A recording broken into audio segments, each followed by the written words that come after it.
Even the Lord Jesus Christ was motivated by that thought.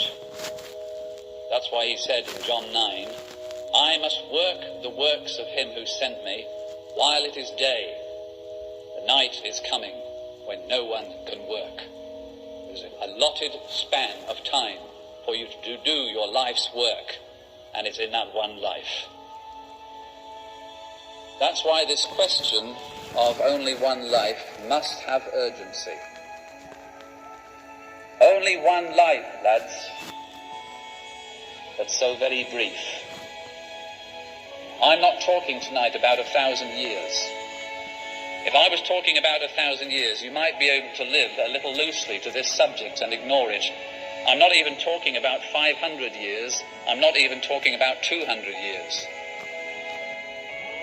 Frankly, I'm preaching this message because there is no time to lose. Each hour is of measureless value. Each minute is a sacred trust. And each hour and each minute, according to our text, will soon be examined in detail at the judgment seat of Christ. And then eternity. High up in the north, wrote Hendrik van Loon, in the land called Svithjod, there stands a rock. It is 100 miles high and 100 miles wide. Once every 1,000 years, a little bird comes to this rock to sharpen its beak. When the rock has been thus worn away, then a single day of eternity will have gone by. Where will you spend eternity? And what will you have to show there for the life you have lived here? The Bible is always telling us, always telling us, always telling us. All my thinking about this life should be done with eternity in mind. Who would dare to go through such a brief life without thinking of eternity? That's why in old churches here and there, you'll sometimes see inscriptions over the door. And I know of one church which has 3 doors with these 3 inscriptions therefore on the front. Over one door it says, all that pleases is but for a moment. On another door it says, all that troubles us is but for a moment. And on the central door it says, that only is important which is eternal. So I'm asking you tonight in this bugle call to stop and think about reality and to make up your mind that you will live for them. I'm asking you tonight not to live in such a way that everything you have ends in time. Only one life, so very brief. Because if I have only one life and it's very brief, what are life's great constraints? What are the really important things in life? What are they? Matthew 22:35. Then one of them, a lawyer, asked him a question, Jesus, testing him and saying, Teacher, which is the great commandment in the law? What's the most important thing of all? Jesus said to him, You shall love the Lord your God with all your heart and with all your soul and with all your mind. This is the first and great commandment, and the second is like it. You shall love your neighbor as yourself. On these 2 commandments hang all the law and the prophets.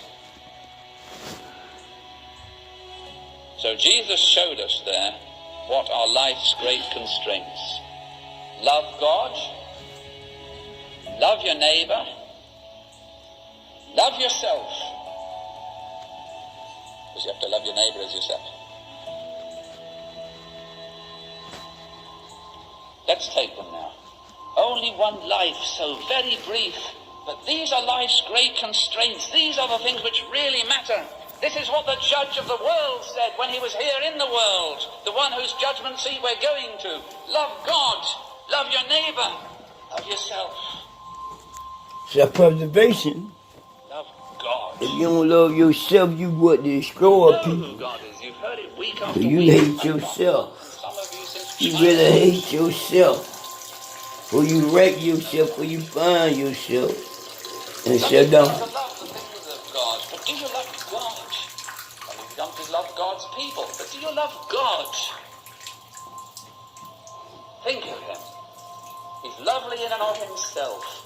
Even the holy angels who've never sinned, when they look at him, can do nothing but admire his glory. It's all beauty, it's all purity, it's all truth, it's all right, it's all eternal. They love him. They've never sinned, but they feel Never nothing sin. but loveliness, Never sin. holiness. Holy, holy. Never sin. Do you think what he's done for you? You were a sinner. You are a sinner. You're a rebel on his earth. The great Creator came in your flesh without your sin and died for your sin. The great Judge bled at Golgotha.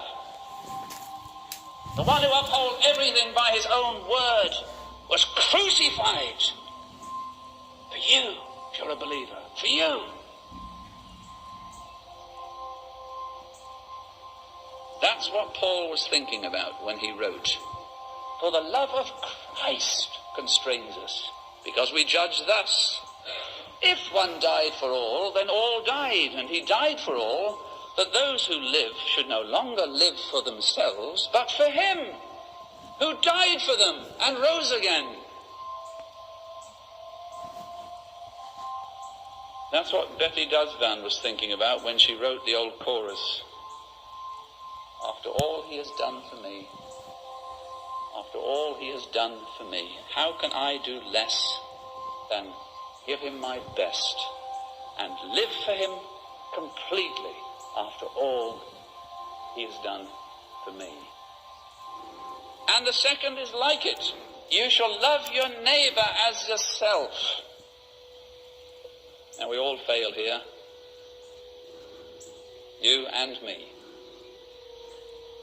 Here are some facts we've got to face squarely and bravely. 200,000 souls a day are passing one by one away from here. Christless guilt and doom.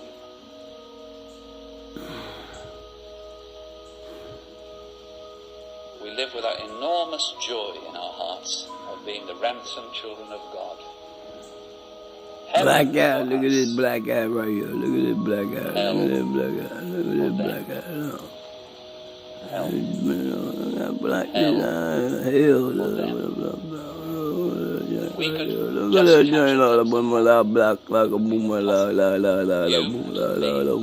Anybody in the church ever to live a normal, sleepy, mediocre, complacent Christian life again? If the gospel is untrue, throw it away.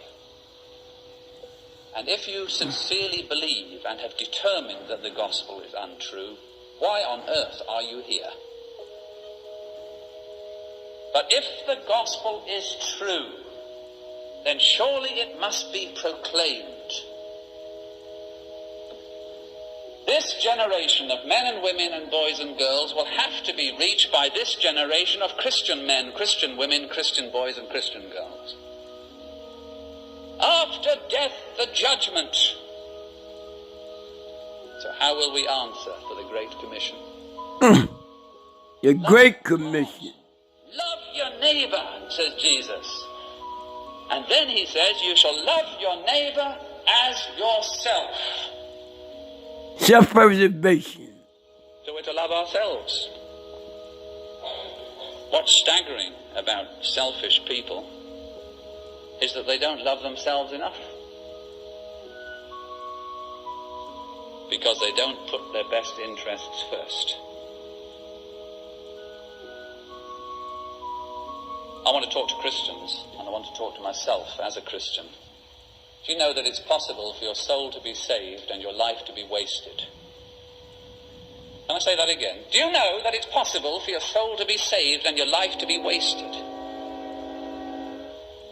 After death, the judgment.